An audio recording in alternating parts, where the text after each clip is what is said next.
তো আজকে আমরা বানাবো মাছের তেলের চচ্চড়ি। তো তার জন্য কড়াইতে আমি তেল দিয়ে দিলাম সামান্য পরিমাণ।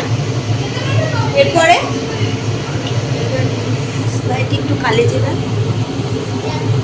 জিরা ফোড়ন দিলাম, সামান্য একটু কালি জিরা দিয়ে দেবো, আর সামান্য পরিমাণ লবণ, সামান্য পরিমাণ একটু হলুদের গুঁড়ো, আর সামান্য পরিমাণ হলুদ গুঁড়ো দিয়ে এবার মাছের তেলটা আমরা দিয়ে দেবো।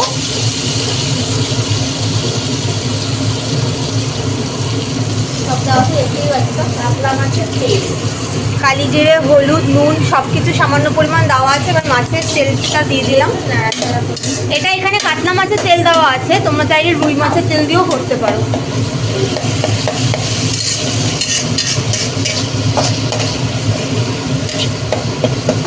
তেলটা আমরা সামান্য পরিমাণ দেবো, যেহেতু মাছের তেল থেকে অনেকটা তেল বেরোবে, তো ওই তেলই বাকি রান্নাটা হয়ে যাবে। মাছের তেলটা দেওয়াতে কতটা পরিমাণ তেল বেরিয়ে গেছে ভাজতে ভাজতে। ভাজা ভাজা করলে আইসটা করবে না। তো তোমরা একটুখানি ভেজে নেবে তেলটা আর একটু বেশি করে, যাতে মাছের একটা আস্তে গন্ধটা সেটা যাতে কেটে যায়। তো এরপর আমরা এর মধ্যে দিয়ে দেবো কেটে রাখা আলু, ছোটো ছোটো ডুমো ডুমো করে, এবং কাঁচা লঙ্কা ওর মধ্যে ছোটো ছোটো পিস করা।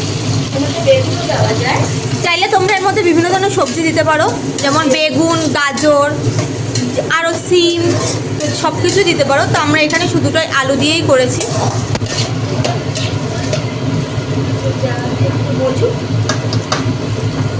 এটা সামান্য একটু সেদ্ধ হোক, হালকা করে চাপা দিয়ে আর সিম করে দেবো, তারপরে বাকিটা তোমাদের দেখাচ্ছি।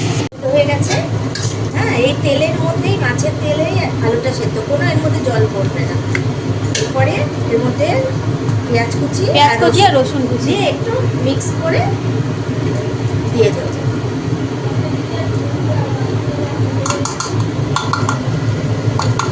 দেখতেই পাচ্ছ, আলাদা করে কিন্তু আমরা কোনো তেল দিইনি, ওই তেলের মধ্যেই কিন্তু সব ভাজা হচ্ছে। আর জলও পড়বে।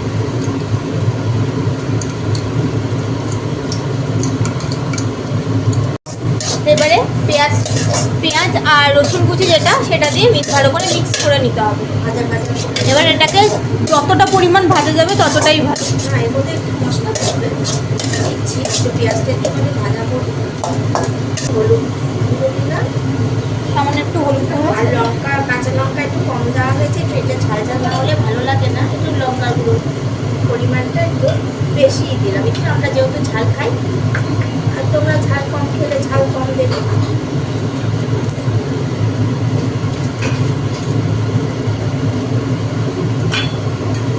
লবণ আগে লবণ দিয়েছি আলুর মধ্যে, এখন একটু কম দিলাম।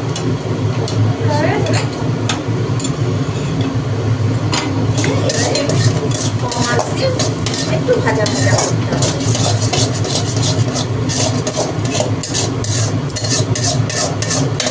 কমপ্লিট আমাদের রেসিপি, তোমরা দেখতেই পাচ্ছ ভাজা ভাজা হয়ে গেল।